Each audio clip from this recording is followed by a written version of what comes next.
Hello, everyone. Welcome to Slowball Podcast, episode 6. Today, we have got Jarrod Kimber with us. Jarrod Kimber needs little introduction when it comes to cricket. Today, in this podcast, we had some production issues, so there may be some issues with the video quality and the sound quality. But I can guarantee you the content is full of some really good cricketing stories, cricketing tales, cricket analytics, and some cricket stats. In this podcast, we will be talking about Jarrod Kimber's new book called The Art of Batting. And here you go. I'll just display it up on the screen. In the podcast, we talk about some of the greatest test batters, Virat Kohli, Yunus Khan, Mohammad Yousuf, what Jarrod thinks about them, what is the way to judge a good test player, what motivates individual players.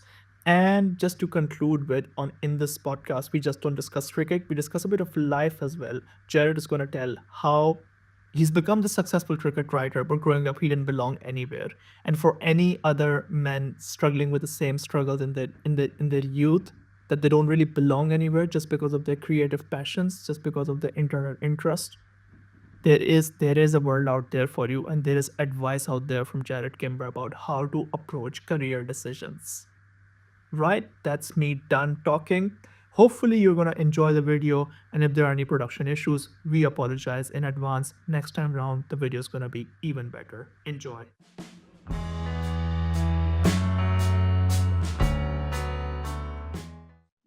Yep. Okay. Right. We're gonna start again. Hi, hello, everyone. Wherever you're watching from, Global Podcast episode 6. We have got someone special with us today, Jarrod Kimber, who has been generous with his time. And I think it's a bit of a waste of time if I try to introduce Jarrod, because if you watch cricket, I think by now you must have discovered Jarrod's content. And just in terms of introductions, as simple as it goes, when I first did the podcast with Jarrod the first time around, there was something in his bio on some random website where it said, if it is anything related to cricket, I've done that. And that's basically Jarrod for you. Jarrod, in one line, just like you do with your guests, could you explain what you do? In one line, no. I suppose I'm a cricket writer who does lots of other things. Maybe we'll keep it at that. Sure, right, okay. I think we will go straight into it, given Jarrod's already said he's a cricket writer. He has published multiple books, but I think what's been the most recent addition to his collection has been this book titled The Art of Batting. So I'm just going to flash it in front of the camera, The Art of Batting. The writer is Jarrod Kimber. I'm going to move it to the other camera as well, just so everyone can see it really clearly. This is the book. I think you need to give it a read. It is a hefty book. I haven't gone through much of it, given I just got it last week, but there are a few interesting tales that I've gone through already. Jarrod, we're going to get straight into it. The book talks about the art of batting, in case you're interested, and there's also a list of 50 greatest test batters that Jarrod thinks are the greatest. I'm going to read a line from your book, Jarrod, and here it goes. I spent months looking for anything that would change the fact that Bradman was the greatest test batter who ever lived. There was no evidence of it. For more than 70 years, people have been playing for second place. Explain that. Yeah, I think when I sold the book to Bloomsbury, I was interested in the process of it, and one of the things that the podcast that kind of helped inspire it, although I was thinking about doing something on the greatest batters of all time, but there's a podcast called Thinking Basketball. And they did an original list, and they did a podcast on the list later. And then after that, they did a separate thing, which I thought was quite interesting, where they were like, is there a case? How many players have a genuine case to be the best basketballer of all time? And the problem with Bradman, of course, is that it's a similar kind of thing of like, yeah, Bradman's probably going to come out on top. But are there other players who have a case to be number one of all time?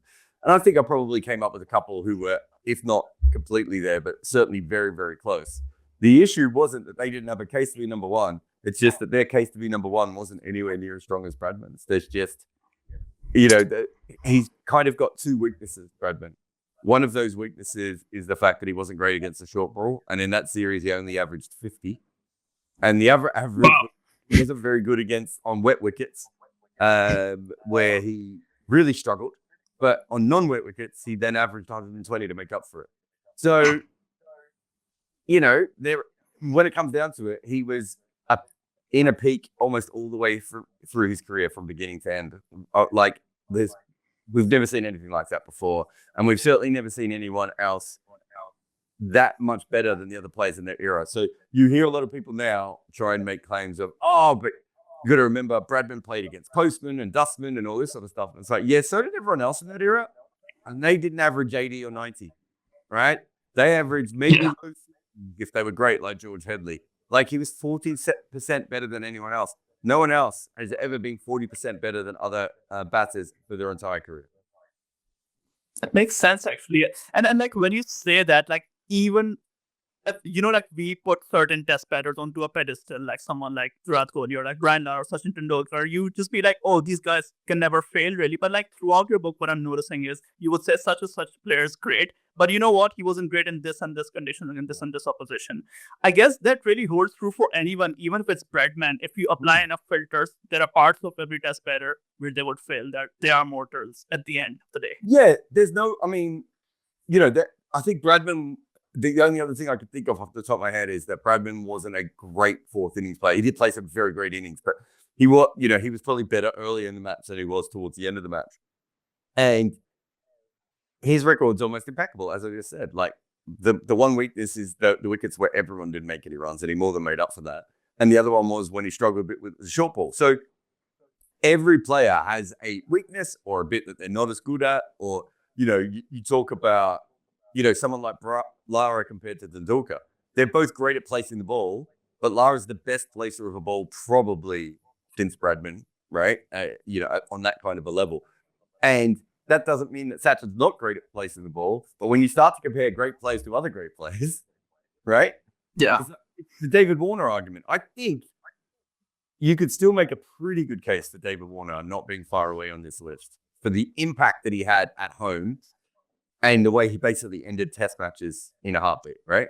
But when you compare David Warner's away record to every other sort of long-listed player that we looked at, it's like, I think he had the lowest batting average of any of those players.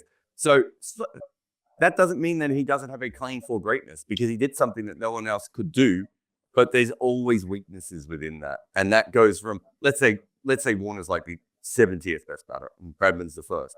Everyone the same. There is no such thing as a perfect batter, and even Bradman proves that. I think that makes sense, and I felt like that was a very compelling argument. Of course, like rankings and comparing players is like quite subjective. You're always going to have disagreements, but I felt like when I was reading through your last chapter, it felt like a really compelling argument to eventually say, oh, you know what, Bradman is number one, so let's not argue that. But like we should argue that. But yeah, the interesting that I just wanted to explore with you, Jarrod, was that when you started writing this book, the art of test batting is such a rich subject, and then you came up with this list. What was that one surprising aspect that you discovered through the writing of this book that you thought, oh, you know what? This is such a huge thing. That's such a good predictor of success in Test cricket, which I didn't really think about until I researched a subject like science.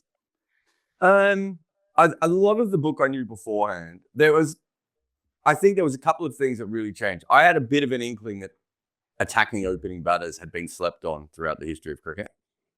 And it wasn't until I talked to people who played in the early 1950s through to modern day, I realized how important opening batting was. So that was something that I think I wouldn't have talked about it as much. There's a couple of batters, as I said, Warner almost makes the list, whereas Matt Hayden, I think there are some question marks with Matt Hayden's career, but when you factor in what he did to the opposition, I think you have to then sort of, recalibrate that. And Gordon Greenidge is someone who didn't end up with a great average, but clearly was one of the greatest Test 50 batters of all time. And then you factor in the attacking as well, and that brings it to another level. That was certainly something. The other one that I sort of thought about, which I wasn't even going to do a chapter on, but people kept talking about this, which is motivation, right? So you mentioned Virat Kohli before. Virat Kohli is someone who probably is not as adaptable or as available in all conditions, and is probably a little bit more like someone like Ricky Ponting, where they are absolutely brilliant in their heyday. On the outside of their heyday, they're fairly ordinary players, right? But when the athleticism and the wisdom match, they're just absolutely brilliant. But one of the other things that got Kohli to that level is his motivation as a human being, right? Like, he was willing to push every single part of his career to get him. I think there's a quote by him. It's not in the book, but I read it recently, of something of like, I would have felt like I'd robbed myself if I didn't do absolutely everything I could to make myself the best batter, right? And So motivation becomes a really interesting of, Brian Lara is clearly motivated by the fact that he can be a legend, right? And so he's not as interested about each individual innings in the way that, say, Kumar Sangakkara is, right? But once Lara gets in and he has a chance to win a game from nowhere, right? To bat with the tail, to break a world record, and all these sorts of things, Brian Lara can unlock something that no one else can unlock, right? That God tier mode, right? And that's very different to Sachin Tendulkar and Bradman, who just loved batting and wanted to stay out there and bat as long as they wanted to. Then you got someone like Shivnarine Chandrapal, who loved batting, but his way of showing he loved batting was by taking away all risks and just dead butting everything. And you could put probably Boycott would probably be someone like that as well. How does that compare to Kevin Peterson? Who, again, what did Kevin Peterson wanted to do? It's almost like he wanted to upset the chessboard and then be the only piece left standing. So everyone's got this different motivation. And it's, once you start to talk to people about it, it's fascinating. Like Mark Waugh sort of said to me, once I'd done the deed and I got us into a position where we could win the game, I lost interest, right? Well, how different is that to Alastair Cook? Who's just like, oh, I've got a chance of batting for 5 consecutive days. I'm going to try and bat for 5 consecutive days. So everyone is very different. And they would all say that they're motivated by winning. But they're not really all motivated by winning. They're motivated by all these individual things that they need. And, we talked about Lara before. Lara could sleepwalk for an innings, and then Danesh Kaneria could sledge him, and the greatest player in the world comes back out, right? And, there are all these stories of all these different incidents that fired people up. And the difference between Lara and Tendulkar is the fact that Tendulkar worked out how to motivate himself every single day, and Lara didn't. It just wasn't how he was built. And, Tendulkar and Hobbs and Hutton and Bradman, they just were there every single day. And other players needed a challenge. They needed a kick. They needed a certain, a moment to ignite them or whatever that may be. And coming in, I don't think I thought about that as much, but you start interviewing these people and you realize, oh, okay, this guy is motivated by this, right? And I can't remember who the player was. It might have been Kumar Sangakkara, and it's one of the toughest ones to work out. And you work out that what Kumar Sangakkara is really trying to do is each individual day, he is trying to craft the perfect innings for that day. He's always like one of the world's greatest problem solvers, right? Yeah. That's very different than Ricky Ponting, who's like, I'm going to go out there and I'm going to force this game with my will, right? I'm going to shape this game, right? And then and what Ricky Ponting did is similar to Viv Richards, but Viv Richards is separate again, because Viv Richards is like, I am going to physically dominate, right? In a way that the opposition is going to will. So everyone's got these little individual things that is different about them. Yeah. And I feel like, just piggybacking on that point, actually, like, I was hearing Matthew Hayden once talk to one of the Indian anchors, Gaurav Kapoor, in one of the interviews, and he just meant like, he just said, I just created that aura on that field that I was like big, huge, and I was just like, I just looked pissed off. And he was like, that was just my aura that I was trying to build in the crease. That really wasn't the real me. I'm just like the most calmest guy you would ever meet. I didn't write about this in the book, but I've talked to Mark Butcher about this before. But Mark Butcher basically told me that when he first got into Test cricket, he just couldn't do anything right, and he kept failing. There's a little bit about him failing in my book, and then later on, he invented a persona. Right? He invented a persona of this arrogant, entitled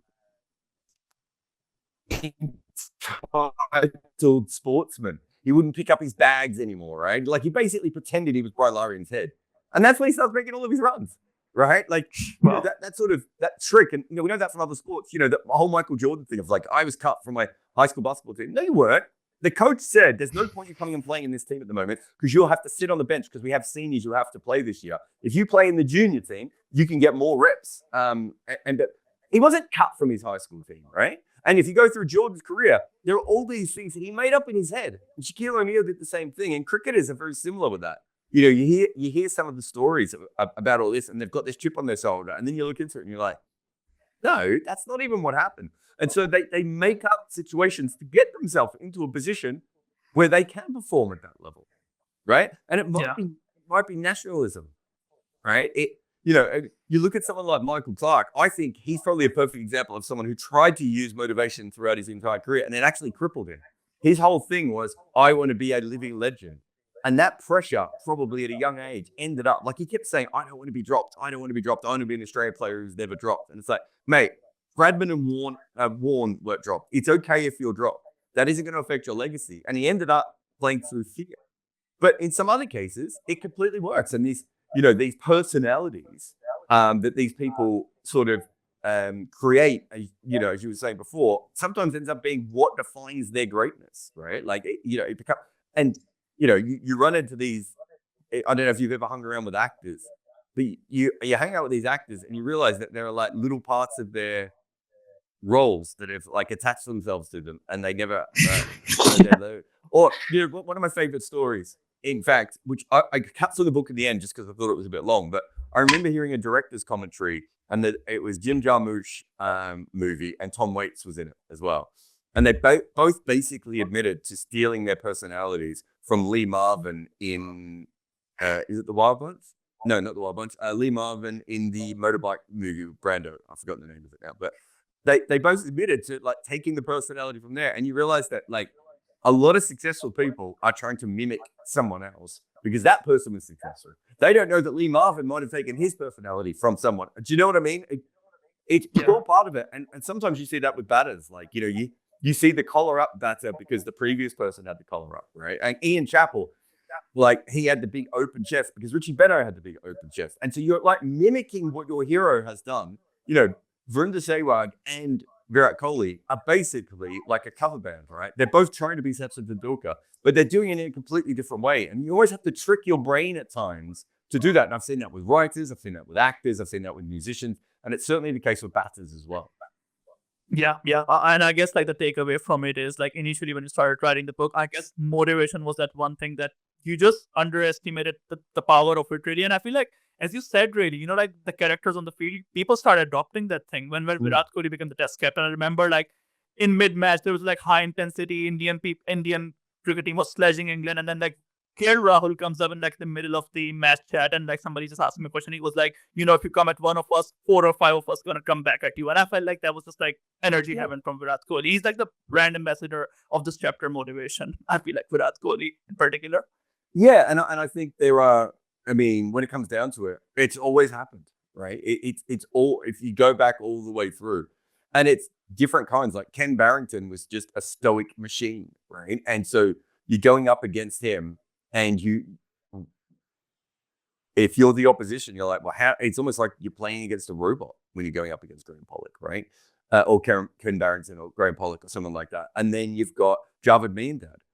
Javed Miandad is, not only is he motivated, by this sort of frenetic energy, this incredible brain that never stops moving, it means that you're playing against someone and you feel like you're going up against an evil genius. Do you know what I mean? And as we said before, Viv Richards, I mean, there's someone who is literally playing for a higher cause, right? In his mind, he's playing for almost black unity on the planet. Like, and he's talked about that. The whole documentary Fire in Babylon is about that. The rest of the team didn't feel that way. Right? The rest of the team, they weren't even all blacks. A lot of them were Asian, right? But in his mind, he's playing for black excellence. Like, what a high calling that is, right? And and then you go back to someone like Garfield Sobers, who is playing like, Garfield Sobers is this incredible, like, artistic flair of like, I'm going to play the game exactly my way, the way I wanted to, and break free of probably the sort of white colonial cricket that had existed beforehand, that had said that, West Indian cricketers could be skillful and whatever, but they were kind of in the background and they were still white cap. And Garfield Sobers is like, no, I'm going to do everything. I'm going to be the best fielder on the team. I'm going to be the best swing bowler on the team. I'm going to be the best spinner. And I'm going to attack when I bat in an era when no one else is attacking. Like, everyone is motivated by whatever that may be. And it might be multiple motivations, right? And I always found it really interesting that Alastair Cook retired so long after losing the captaincy. Alastair Cook could have batted for another 3 years, right? But if you go back and you listen to Alastair Cook and you keep asking the same questions over and over again, Alastair Cook basically from a young age was told he was going to be a future England captain. And he was motivated so much during the early part of his career to be that person that he was told he was going to be, right? Yeah. And again, that's what we're talking about here, of like this external thing that changes who you are as a person or as a batsman. That makes sense. Yeah. And there's a line from your book, like, I mean, particularly about motivation, that I just wanted to get on it to a bit deeper. And just like, on Alastair Cook whilst I find the line as well is I feel like when he retired, and I feel like that goes back to your point that you make around great test batters are greatest problem solvers. So I think Alastair Cook just said in one of his last interviews that he said, I'm exhausted to just plan out my innings every day. Like I just can't keep doing that because it takes so much away from me. So maybe he's like not as naturally skilled as Brian Lara or Sachin Tendulkar. Yeah. He just has to craft. And as you said, it's like it's a background classical music. They keep batting all day and keep waiting for bad balls. Or sometimes they even block bad balls. They will just hit when they want to. Yeah, look, I think Cook's a perfect example. He's probably the least what we would call naturally talented in batting. Although I kind of make a claim in cricket that what we call natural talent isn't quite 100% correct. But he's probably the least naturally talented.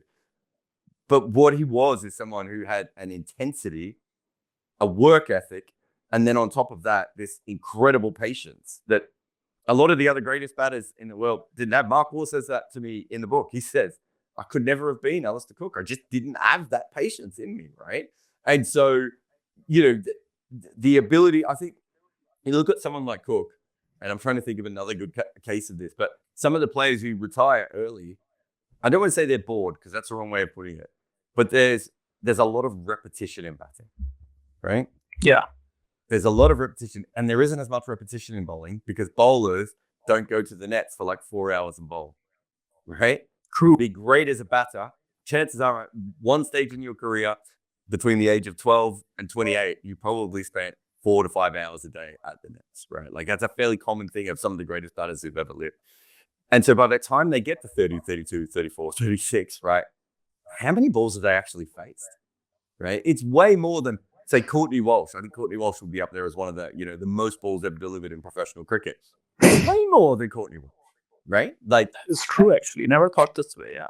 And it's quite a repetitive act, right? Again, it's just, you're just reacting to a thing coming down to you over and over and over again. So, it does take a lot of that. And you can see why someone like Alastair Cook was exhausted by the end. And if, let's say I'm right, and the captaincy was a thing that had motivated him for so long before he was captain and when he was captain, once that's taken away, what is Alastair Cook anymore? Do you know what I mean? Does he still have that fire? True. And it turned out he didn't. That's the interesting thing. He didn't have that fire afterwards, and he ended up sort of fizzling out when he went and played county cricket. He was probably still the best opening batter in England for the next 3 years after he retired. That makes sense, yeah. And that's like that the point you made on natural ability. That's what my point is. And I just wanted to understand this paragraph that you wrote here. So you're speaking to Ed Cowan, who's one of the Australian ex-test opener. So you write here that Cowan's point was that there are natural talents as well. Alastair Cook was born patient. Virat Kohli was born with a work ethic. We see these things that any player can do if they try hard enough. But it isn't true. Motivation is another one. So can someone, like, if I'm just like a naturally less guy, I can't like fake that intensity, or what do you mean by this line here? Yeah. I think you can make someone who's not intense slightly more. I can't make fatty battles like Virat Kohli, like someone sledges him and next innings he comes out, okay, I'm gonna fuck this guy. Well, really, like, yeah. So let's talk about two modern players with very different careers. Because we talked about Virat Kohli and Jesse Ryder. I don't think there's much difference in the talent between Jesse Ryder and Virat Kohli, right? Jesse Ryder was just a natural. I remember about 5 years after he played his last game, a friend of mine who was a New Zealand cricketer sent me a message going, watching right now, he still might be in the best 2 or 3 batters in New Zealand, and he's not even trying, right? Yeah. There were times that you could motivate Jesse Ryder. He was quite a passionate guy, so if the opposition annoyed him, he would go all in, right? All these sorts of things. But if you think back, one of my favorite memories of Jesse Ryder in the Test match was when I think it was Ian O'Brien went out. And he had the bat with Chris Martin to make his 100. Right. So he got the worst batter in world cricket at the other end. And Jesse Ryder's laughing. Right. He's laughing because it's absurd to him. Right. And he's like, I'm going to make my 100 or I'm not going to make my 100. Now, imagine Virat Kohli in that situation. Virat Kohli's trying to stage manage the entire thing, trying to make sure that he absolutely gets it. Now, can you change someone like Jesse Ryder? It turned out no. Right. But he became more of a professional as he got older. And he, there were strengths to his personality. But you're never going to make him be a fiery, everyday person like Jarrod Kimber is. Right? Because he's never going to be that. Maybe you can make him 5% more intense. But you can't, let's say he's 30% intense and occasionally gets fired up on his own. You can't make him 70 or 80%. Like, that's an impossible thing to be able to do that. And the only way that that would happen would probably be if a person had a complete and utter change of who they were as a human being. And even then, chances are you're not going to change anything that much, right? And so, yes, there are things you can do. You could probably help, I don't know, let's think of it. You could probably make Zach Crawley a little bit more patient, right? Yeah. You could probably make someone like Jaiswal a little bit more match aware, right? As he gets older. You know, you could probably help them with little bits, but you're never going to make Zach Crawley into Alastair Cook, right? Yeah. He's never going to be that kind of player. Even if he's defensive, because you can go from attacking to defensive, he's not going to do it. He's not going to suddenly become Alastair Cook level of patient, right? That's not within him. And it's the same with technical changes, right? There are players with very bad techniques, but they've got great eyes, right? So, I mean, Brian Lara is a perfect example of someone with probably not a perfect technique, but he had an incredible eye. His technique towards the back end of his career is actually a lot stronger, right? He's still got the weird back lift, but he, you know, still getting squared up when he comes around the wicket and when people come around the wicket to him. But mostly he's kind of worked out some of the kinks that he had early on in his career. But he's not the technician, right, that Len Hutton is, right? Or Sachin Tendulkar is, right? Or Kumar Sangakkara is. He's just not. And so this idea that we can make someone more patient, we never say we can make someone more talented. Whereas actually, that's what we're saying, right? There is ways of unlocking certain things within batters, but we have to also admit that Shivnarine Chanderpaul, Alastair Cook, Jeffrey Borcott, Sunil Gavaskar, Len Hutton, Ken Barrington have patience in a way that Brian Lara is never going to have, right? Yeah. He's never going to. Doesn't mean he won't be able to play those innings. And we've seen AB de Villiers play those incredible blocking innings. But the idea that AB de Villiers would go out and play the way that those guys did is probably a bit fanciful. But when it comes to saying, oh, someone sees the ball really early, we never say, oh, we can make that other person see the ball earlier, right? Whereas actually we can. There are things we can do to train people to make them, let's say, 5 or 10%, better than that. But you're not going to turn someone who has, and I'm just making these numbers up, 60% patience. We're not going to be able to get them to 85 or 90% patience because you are built to do that. And you look at these people. I said this to someone the other day. It's not in the book, but I spent some time with Alastair Cook in my life when he went into the media. He's a really patient person. Like, I've seen him just like wait for things that other famous people, like, do you know what I mean? He's quite a patient person normally, right? Yeah. Within him. That's who he is. So it's very hard for anyone else to find that. I feel like, And we're using patience. It's the same when we were talking about, when we were talking about motivation earlier, right? That's another thing that we are talking about where it's like, I can't ever match the motivation of, I'm trying to think, someone like Brian Lara, who was just like, I want to be batting at the very biggest stage when it's at its absolute toughest. And that's going to, you can try and find little ways to motivate players. And we saw that AB de Villiers is a perfect example of, they found a way to help motivate him. But eventually, that he still only got to his levels of motivation. With AB de Villiers' talent, he actually could have become one of the 5 greatest batters of all time, right? But he didn't have that motivation within him. That's not who AB de Villiers is, right? Yep, and he retired early as well. Yeah, if he had Virat Kohli's motivation with his talent, maybe that's someone better than Sachin Tendulkar. Right, those two combinations of things. Yeah, but that isn't absolutely. He's a different kind of person, right? And Barry Richards told me something during the book where he was like, and he said this is a negative, but it's also a positive. He said that once he got on top of an attack, he almost got bored of it. Right? Do you know what I mean? There was nothing left to do. If he's made 140, right, or even 80, and the team's like, 160. Well, actually, if he made 80, they'd be like 120 without loss, right? Barry Richards is like, job's done. It's time for everyone else. And he said to me, but Brian Lara, he wants to beat baby seals to death, right? And you're like, yeah, but because of that allowed for Brian Lara to do things that you couldn't do, Barry, right? And so it's very hard to move that. So who you are as a batter is quite often dominated by your personality or your best traits and sometimes your worst traits, right? And so you can change. Everyone has self-improvement within them, but I don't think we would ever make Ben Duckett into one of the game's best leavers of a ball, because Ben Duckett doesn't naturally leave the ball, right? And so you'd be changing his technique, you'd be changing his temperament, and then you'd be hoping that his patience. That's three different parts of his batting it would have to change in order for him to be a better leaver. Now, there might be a period in his game where he's an okay leaver, right? But is he ever going to be the best leaver in the world? It's pretty doubtful, right? And that's what I'm talking about here. You have to accept that Mark Wall can't be Alastair Cook, Barry Richards can't be Brian Lara, and Jesse Ryder can't be Virat Kohli. And the same way that you can do, and everything I've just said, you can say in reverse. Alastair Cook cannot be Mark Wall, right? He just couldn't ever be Mark Wall. Yeah. I think that's a very valid point. It's very different styles of player, and you can't make everything out of everyone, really. Yeah. Getting into the mechanical side of it, there's a chapter called Peak in your book, and I feel like we have seen this with so many great players. Some for quite a few of them, it's like a bell curve of their career. Their average just peaks in the middle, 5-7 years, and then it drops either the end of this career. But some of the people are just late bloomers, like they continue to bloom, like Sangakkara or Yunus Khan. Yep. My point with you is you used an example of Michael Hussey, and you just made quite a bold claim in your book saying that, you know what, I mean, it's not for certainty, but you're saying with a reasonable confidence that maybe if he debuted at an earlier age, he might not even be Michael Hussey. He debuted at the age of 30 and still averaged 18 for 30 test matches. So there's a theory around the world, and for people like me who just think, oh, Australia was a great team, there was no room for Michael Hussey. He's so good that he can't even make the 11. But you're like, no, this is not how test careers work. This is not how peaks work. Could you explain the concept of peak to the viewers? Yeah, I mean, Mike Hussey one's easy because it's just because of laziness that people didn't look into his record.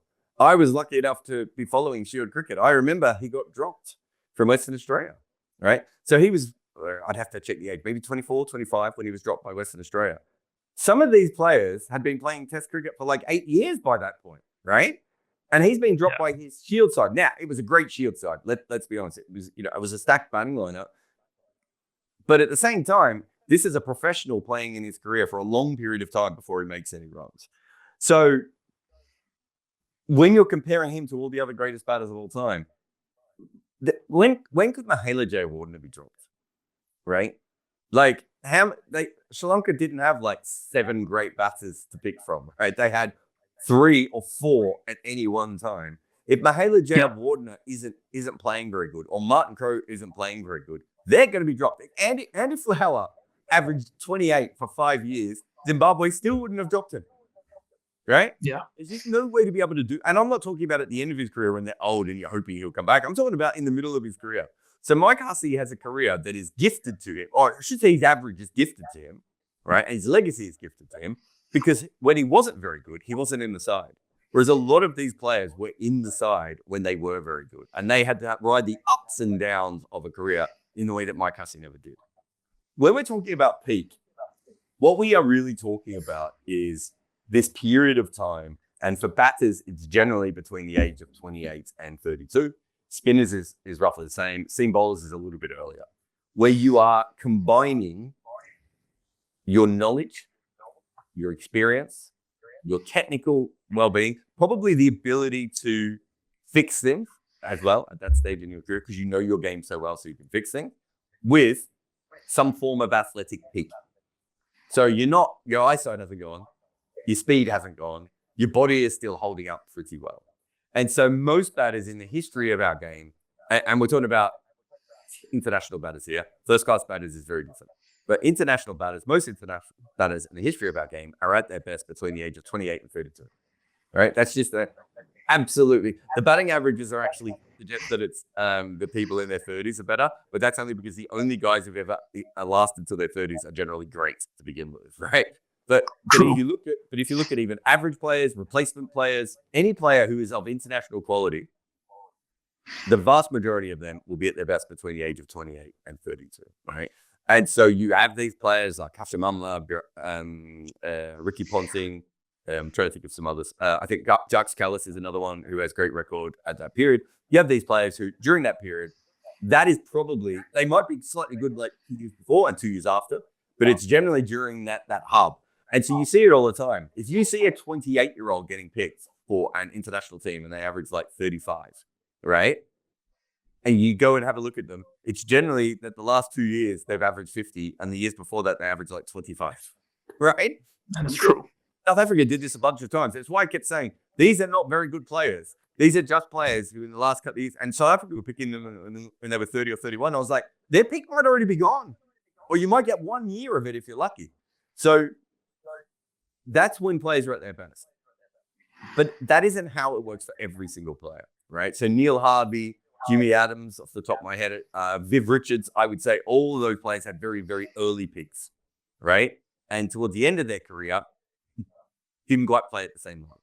Then you've got the players that you talked about, Mike Hussey. You could throw Misbah in here, Yunus Khan, Kumar Sangakkara, Graham Gooch would be another one, who are brilliant technicians into their 30s. And those are the players who, and they, stories on all these guys who they're almost batting coaches who are also great at batting at the same time, right? So their ability to be, to work out technique. And I think it's Kumar Sangakkara's father who basically says that you judge a player on how good they are over the age of 35. And what he's really saying is, if you're actually a great player with a great technique, you can make runs over 35. And we've seen Ponting struggled with that, Kohli, Gordon Greenidge, Javed Miandad. These are guys who probably had other skills that weren't technical genius, right? Whereas Kumar Sangakkara and Graham Gooch. I mean, Graham Gooch wasn't even a good player until he turned 30, really. He was a decent player, but certainly not a great player. And so there is an aging curve that is late. There is an aging curve that is early. We're not saying that it doesn't exist. But for the vast majority of players, they are at their absolute best when it's that combination of their physical attributes and their mental attributes come together. Yeah. I feel like, that's a good point that you ended on. Like, for the vast majority, that's how it works. Because, like, usually you would make a claim and somebody would just say, like, oh, what about that player? He just picked early late. So it won't really work that way. Just like, move on to the final part of it. So you talked a lot about great test batters. And I also know I think you're one of cricket's finest historian. You know a lot about the historic era as well. But then, I mean, for someone like me who just really likes studying cricket post 90s and 2000s, who would you say was because you've titled the book The Art of Batting, who would you say was your favorite artist post 2000 when it comes to test batting? Who would be the one guy? Yep, who you'd pick? The greatest artist of batting, test batting. I suppose it depends on how you look at it, because I think AB de Villiers is the most talented batter I've seen post Lara. So you mean in the post Lara Tendulkar era, or do you mean including? I feel like generally, because you studied the subject of the science, you felt like, oh, you know what, this is just one of the. I mean, who you would pick? Like, if let's say you were a chief selector and you're picking like one greatest test batter post 2000. But that's a different question. Because if I'm a selector, I want to pick the player who's most likely to make the most runs, which is Steve Smith, right? So it's Steve Smith or Sachin is personal preference then. Right. Yeah, but that's what I was saying. You're talking about, you said art a minute ago. So if you're looking at art, the players who make it look the most easy and fluid of this that's era. What I was getting to. Is Lara or de Villiers. Lara and de Villiers are probably the most naturally talented players we've had since Sobers and Bradman.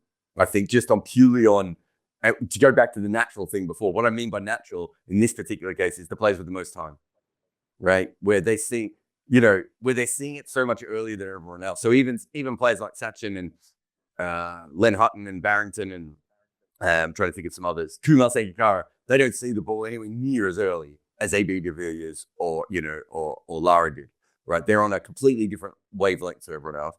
So I would have them up there. Then you've got like disruptive forces. Like Brendan McCullum is not going to go down as a great batter, right? But he might be one of the most disruptive people. So I think if you're asking me which player in the last 25 years, so since the start of 2000, I wouldn't want to miss a ball of their innings, it's Brendan McCullum every single day of the week, right?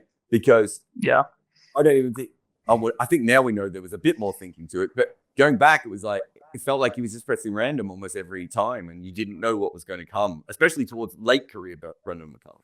So, those, and then that depends. And then we haven't even got to, what about the actually most aesthetically pleasing, right? Like, Damien Martin and BBS Laxman, Ian Bell at times, like, just Matali Raj would be up there as well. Just like textbooks coming to life. So there is no one answer. And it would change on my mood and exactly how you frame the question all the time, which is what the list is about, right? Like, as you would know, having read that chapter, players have ranges, and the reason they have ranges is not because I'm cheating. It's actually the opposite. We went really following with the ranges because depending on what you like, this player could be way higher or way lower. Yeah. Right? And sometimes I'm not sure there's an argument that this player could be. That this is kind of where they have to be in the list within a handful of spots. And so, to get back to the original question that you asked before about Bradman and everything else, it's the same thing. How do you actually? What's the best way of putting it? How do you frame the question, right, in your brain of what greatness is going to be how you end up with that list. So I've got lots of people who've contacted me since to be like, well, this player you've got really high on the list, but they didn't sell tickets. I'm like, is selling tickets important to you? Because selling tickets wasn't important to me, right? Making runs was important to me. Versatility, how good you were in your era, how quickly you might have scored them, who you scored them against. But to me, how many tickets you sold, I don't know. I mean, Keith Stackpole was an old Australian cricketer. People used to tell me he was fun to watch. I'm not going to put him on the list. Do you know what I mean? Like, James Vince. How pretty was James Vince? Well, I'm not putting him on the list. Just so you have to frame it with how you think about it, and that's kind of the way that we did it. So to answer your question, I gave you 5 players. That makes sense. Yeah. And I guess that's just my reflection of it as well. As you said, this list is quite flexible. And I think it just changed how I view cricket once I heard Waqar Younis in a random interview. It was just like asked to compare 2 players. And it's like, I don't believe in comparisons. And I feel like it's good to have that view as well, that you don't have to say Wasim Akram's better than Waqar Younis, but it's just like personal preference, so many things, but there's still a part of us that likes comparing, and you do like putting up those lists of 50 players. So I think with us, there aren't a lot of comparisons in the book unless there's a reason to compare 2 players, right? Like trying to think of one off the top of my head. I'm trying to think of a good comparison. Like Steve Smith versus Sachin, maybe. Sachin or Lara. It would probably be like Steve Smith. No, so I think those are bad comparisons, right? And I think Lara versus Adilkar is a bad comparison because they both fulfill different roles within their sides, right? As I said before, one of them is going to coast until the team needs something spectacular, and then is going to play the best innings you've ever seen. And the other one is going to go in game after game and do everything they want. When you're Hayden and Sehwag, that's a good comparison because then you're comparing 2 people who have a similar kind of impact on the game to each other, but in slightly different locations. Yeah, and relative team strength is good as well. Yeah, and so they had the freedom to play the way they wanted, but because of that, they played in that kind of way. So for the book, I was never thinking, oh no, I've got this player ahead of this player, right? I was trying to come up with the right area, range, tier for each player. It's only later I looked at it and I would be like, okay, how do I feel about this player being higher than this player, right? And I'm not at that stage. Again, I'm not comparing the players. I'm comparing the case that I made, right? Because I don't know if you can really compare players. We looked at all the players in their era and on their pitches, but there are so many things that we can't control for, right? Maybe it was a low-scoring game, and then this guy came in and he made a double 100, but that's because the pitch had flattened out, right? Like at that point, I don't know. Maybe the opposition, I take it 3 quick wickets, but actually there was nothing in the wicket at all. It was just pure randomness that they got their 3 quick wickets, right? All these sorts of things, it's very hard to be able to do. But yes, I never really looked at the list as a comparison of one player versus another player. I looked at it as what is their case and how do I present their case as well as possible? And you're almost the prosecutor and the defense for them at the same time, right? Yeah. I'm like, it's really funny when someone will come up to me and go, that player's too low, right? I'll be like, well, here's why I had them this low. And then the next person will come up and say, that player's too high. I'll be like, well, this is why I had them this high, right? Jarrod has an agenda against India. Jarrod has an agenda against Pakistan. Yeah, and it was comments like that. Because I could tell you who the 3 players were that have caused the most issues so far. It was Graham Gooch, Virat Kohli, and Steve Waugh. Graham Gooch isn't in the list, and a lot of people have got upset for that. I think he was really close, and he might still. I'll be updating this list forever. He might one day slip into the top 50, right? Like I might change my mind on Graham Gooch. Virat Kohli, when I started writing the book, I was like, oh God, I'm going to put Virat Kohli too low and everyone's going to be really upset. And by the end, I put Virat Kohli too high and everyone was upset. Steve Waugh, again, a lot of 90s kids won't let go of Steve Waugh. And they're like, do you have any idea how many times he saved Australia? And I was like, yeah, I was a 90s kid. I literally watched it. But do you have any idea what the median point was that he came in for innings? It was 120 for 3. A lot of other players in the history of the game would like to come in at 120 for 3. And when he was asked to bat higher, Steve Waugh said no. So I could tell you how great Steve Waugh was, but I've also got to look at the other side of things. And I'm looking at 80 players. So if you're angry at me, you're angry with me about one player, right? That's generally how it works. I said, okay, now try and put that together with the other 79 players. Or it was actually probably more than that. It was probably about 85 by the end of the book, or even 90 that we had. It's impossible, right? And we knew it was impossible. And we went into it knowing that this was an impossible ask. We didn't come out of this going, this is the definitive list and it will never change, right? What I did was put as much work into it as possible to get as close as I could to where I was happy with it. But really, the book isn't about the list. It's about great batting. And there are so many stories of great batters in this book who are not actually in the final 50. You know, Navjot Sidhu, Aravinda de Silva, Roy Fredericks, Graham Gooch. Nearly Mohammad Yousuf.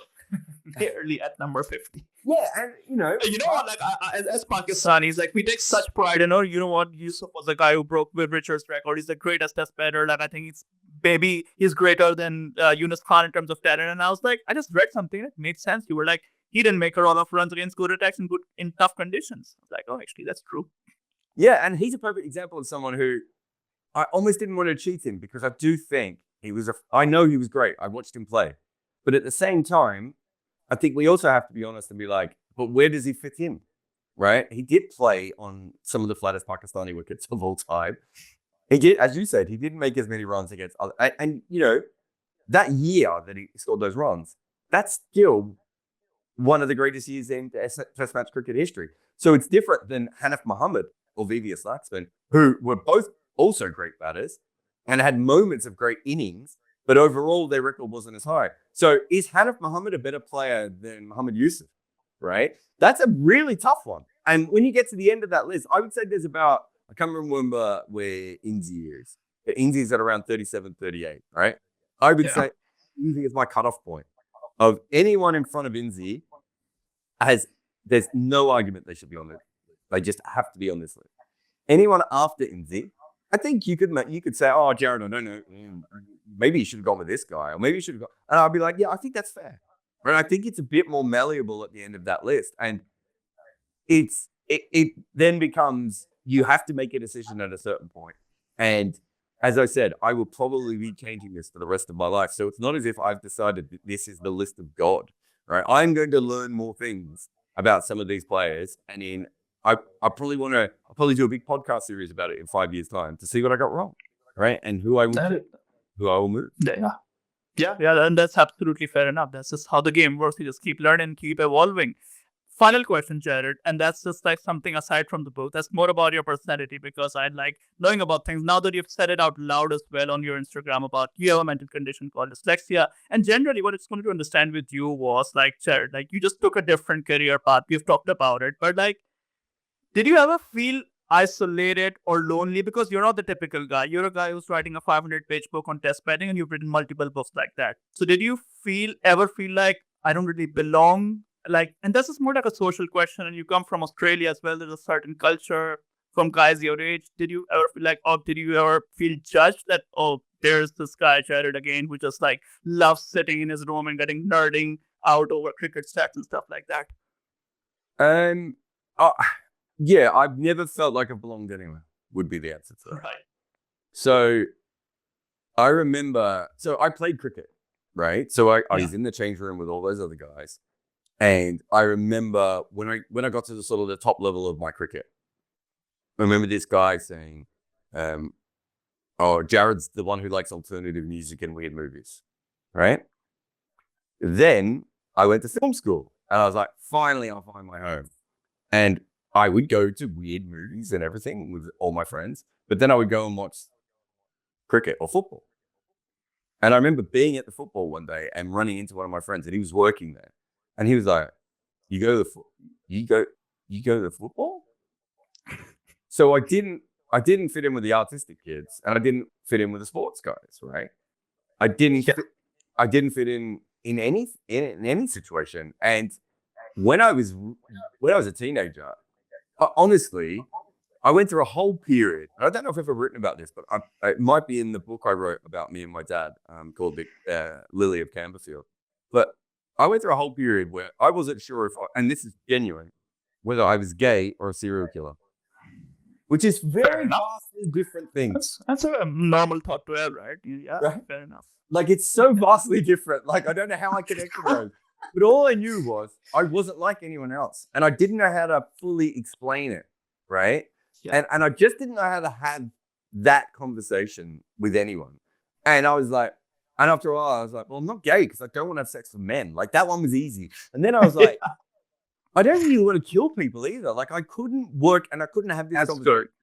with, and I didn't, who do you have a conversation with about that sort of thing, right? And, as I've got older, I even now, if I do something enough, I feel like I'm comfortable within that environment. But I never let go of the thing that I'm an outsider and maybe I shouldn't have been there and maybe it was all an accident. Some of it is imposter syndrome. I've got rid of most of that. But look, you talk about dyslexia. Like, I only found out about that about, what are we, 5-6 months ago, right? Honestly, the next side of it is working out whether I also have something else, right? And that's the bit I put on pause at the moment. Clearly, there's another version of neurodiversity I have on top of dyslexia. I don't think you can explain everything that goes on with my life just through dyslexia. And so it's a journey, and it's been a tough journey at times because I haven't fit in, right? And probably it's made me a much better writer because that inability to fit in has meant that I can see things I feel like I'm always seeing things from the outside, which other people see from the inside, right? But yeah, it was a much tougher life than it needed to be. Like, at 28, I was working at a parking garage, and I was second in charge of the parking garage, and there were 2 employees. Like, a 28-year-old guy. Like, my cousin was running an architecture firm. My other cousin was working around the world on advertising campaigns. My 2 younger cousins, one was a teacher and the other one was running a council. Like, and I'm working in a parking garage and I'm not in charge of it, right? I'm the assistant to the other dude. And a lot of that comes from me not being able to handle who I was and not knowing what to say to people, right? And the issue that I had with my dyslexia was it wasn't diagnosed because I'm a brilliant reader. And I didn't even know you could have dyslexia and be a brilliant reader, right? Like, it's such a weird thing. And so even my neurodiversities were hidden. Yeah. I had them. Like, you don't live the life that I've lived without having them, right? And you end up either being I was very good at masking things, but I'm not very good at masking them in a way that allows me to feel like I fit in, right? So even if I've masked them and I feel like I'm just one of the jokey guys or one of the art students or whatever it may be, I never feel like that anyway. I always feel like I'm still a step removed from that. And so that is something that I'm still learning, and I've got 2 young boys who clearly have some of my traits, and we're trying to work with them as well so that they understand it. But I mean, I hate when people say, dyslexia or ADHD or autism is my superpower, but it is my superpower. Do you know what I mean? Yeah. I don't think I'm not being arrogant when I say this. I just don't think anyone else in cricket would have been able to write this book, right? And I don't mean that in a way of no one else can write a great book on batting, because of course they can. They wouldn't have been able to write this book, right? Yeah. And it's a death of a gentleman. Me and Sam, in our peculiarities and everything else, There were lots of people who worked in cricket who knew that cricket was being run really poorly, right? They wouldn't have been able to make Death of a Gentleman. There's a certain, Yeah. whatever it may be that has allowed me to be this version of Jarrod Kimber is where I am at the moment. And it's, it's working for me. It's not working for me at times. And occasionally something brilliant comes out of it. And occasionally a load of crap comes out of it. I don't think anyone self-sabotaged their career more than I have over the years. But I've also managed to keep it going somehow as well. Yep. I know, absolutely. And there's a lot. So final question on that, and that's what we see in your book and in your work, that you have excelled in your career. But just like a final question on the thing is, wait, what was the saying? The final question on the thing is, like, you have excelled in your career, and that's something that's very evident to us. I don't know how you view it, but that's how we see it. But that's something that I'm observing more with time. The creators, people in like whatever they're doing, there's so much that they're struggling with. Personally, as you said, I never belonged anywhere. Final thing, any word of advice for a young male out there who feel they're lonely and they've got weird interests, but they can excel in it? They don't like to do banking or finance or blah, blah, blah, whatever the word likes it. So Fidel Fernando, who's a great writer and has gone on to be, Cricket Info, he contacted me and he was going to go to law school. And he sort of said, and like me, he doesn't come from a lot of money. Like, he's not from a wealthy background or anything like that. And he was like, should I go to law school and try and do cricket writing on the side? And I went, look, only you can answer that question. The way I would look at it is, you've got a lifetime to go back and be a lawyer, right? And you've got to know whether this is within you. And I remember when I had a decent job with an airline, with Qantas, and I left the job and we started a film production company. And my uncle said, what's the fallback? What are you going to do if this doesn't work? And I went, I don't know. And he was like, but you've got to have another plan. I went, no, I don't think I can, right? Some people can, right? But generally, if you're a creative person and it burns in you every day, you kind of just have to jump off the cliff. And if you does it, and I mean emotionally, not physically, of course. Fair enough. But if you don't do it, you have to be prepared to be the person to live with the fact that you didn't do it. And I wasn't that person. I could live with failing to be a creative person, to be a writer and a director and all these things. I could live with that. I couldn't live with the fact that I was 25 and I'd never really tried. Right? And so if that's how you feel, that's how you do it. Now, I'm one of my friends who made it. Right? Some of them still make short films and stuff. Some of them don't. There's a couple of people I went to film school who've gone on to have good careers in the film industry, but they're not doing what they want. They're just working on other people's films or whatever that may be. But I kind of feel like they took a chance and they feel more content in it, and it didn't work for them, right? Because I'm sitting here because of dumb luck. I won't go through all the bits of luck that have happened to me in my career, but it's luck. Anyway, I've never met a successful person who didn't have luck as part of their origin story. A lot of them pretend they don't, and they talk about how hard they work. I can show them just as many people who work just as hard who didn't make it. I've never met anyone who's worked as hard as possible and not made it to the industry they wanted to make it to, right? But there's a difference between making it to the industry and making it to the top level of that. So if it is this thing that drives within you, right, you're going to be able to do that. Now, let's say you give it 5 years, and I don't know, you want to be a painter, or you want to be a sculptor, or you want to be a poet, or you want to be a rapper, whatever it is, right? You give it everything you can for that 5 years and make sure that you can survive. And I didn't have any money for properly broke. It was really, really bad. I had to eat the same food for about a year at one stage because all I could afford to do was buy meat in bulk. I just had no money. That's how poor I'd been at times. As I said, I didn't really have a safety net to go back to. So I was willing to do that. But I figured at the other end, well, what's the worst?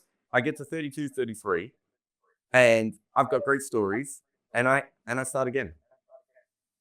If you try it too late in your career life, then maybe you've got family commitments, maybe you've already got a good job, maybe you're halfway through it. It's harder.